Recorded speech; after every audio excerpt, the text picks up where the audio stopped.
We often make the same mistake all the time. We just want to throw more resources at a problem, and we think that's going to fix the problem, when in reality, it's not always the most effective fix. What we need to do is to figure out, do we have the right schedules in place? Are we on point with our scheduling? Do we have the right support on the floor? So often we train our people, we put them on the floor, but there's nobody there to support them when they have a question. And so the call takes longer, or the guest has to call back, which just adds to your abandoned calls.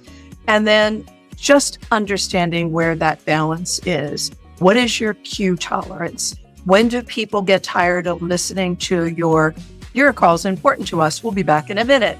When do they start to hang up? And that's what you really need to understand to start to work on reducing those abandons.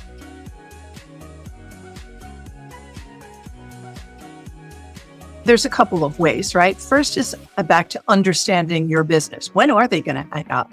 If I offer a product that people can buy in 10 other places and hang up from me and call someplace else, I've got to be really sensitive to how quick are they going to hang up. So if your system has a callback option, I suggest you want to learn everything that you can about your cues. When are your guests starting to hang up? And put that callback option right before the guest is starting to hang up. So if your guests are hanging up at 43 seconds, put it at your 35-second mark and just said, hey, we're busy right now, but we'll be happy to call you back. That way you can get on with cooking your dinner or driving the kids to school or whatever you want to do, and you know that you're going to receive a callback. If your current system doesn't have a callback option, then you want to think about, what else can I do with those calls? Perhaps I have to hire a few part-timers, not full-timers, because you probably don't have a full 8-hour shift worth of work. But you want to hire a couple part-timers to go in those critical spots where you know that you're losing the calls. Maybe over your lunch hours. Maybe it's an undesirable shift where you have a lot more agents calling out. You need to really understand where and when, and then you can start to fix the problem. If hiring part-time team members is not a desirable solution and you don't have a callback option, you could always engage a partner. That's what we do here at ComOps. We take care of clients who have a problem sometimes, not all the time, and we become their backup for them. So whether it's a weather condition, whether it's an illness hits their contact center, or whether it's just a huge marketing event and they need some extra support, then we come in and take those overflow calls.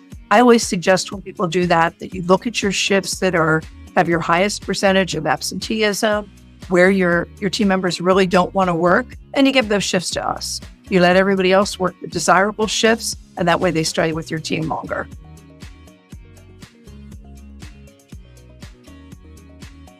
Well, for us, the callback option was the biggest game changer. Understanding, again, when to put that in place and giving the guest the option. You don't force them into a callback, because I may be very comfortable just listening to you on my Apple Play while I'm driving wherever I am. But if I'm trying to cook or if I'm trying to do something else productive, that option comes in handy.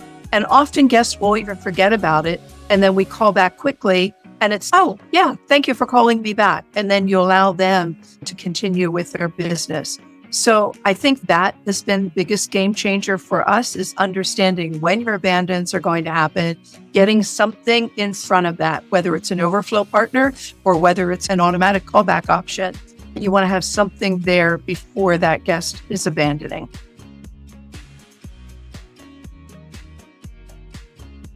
There's a couple of things that are important here when you're looking at a potential partner. One is going in. I prefer to go in and do a rapid assessment. I normally will spend about 3 days with a potential client, and I may not have any knowledge about their particular operation, but I do have contact center knowledge. And so I go in, I start asking questions. I start saying, why is this different if it's handled by your front desk than if it's handled in your contact center? I start asking them, what is their plan if they run into something like a weather disaster, or whether they run into, gosh forbid, a fire on their property. And it's funny because when we're safe drivers, we still carry car insurance. When we have good health, we still carry health insurance.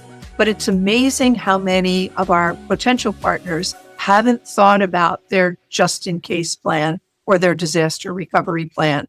So we go in, We try to help them. Either it's not always about us being Overflow for them. Sometimes it's just about us helping them fix their own processes and finding their own solutions.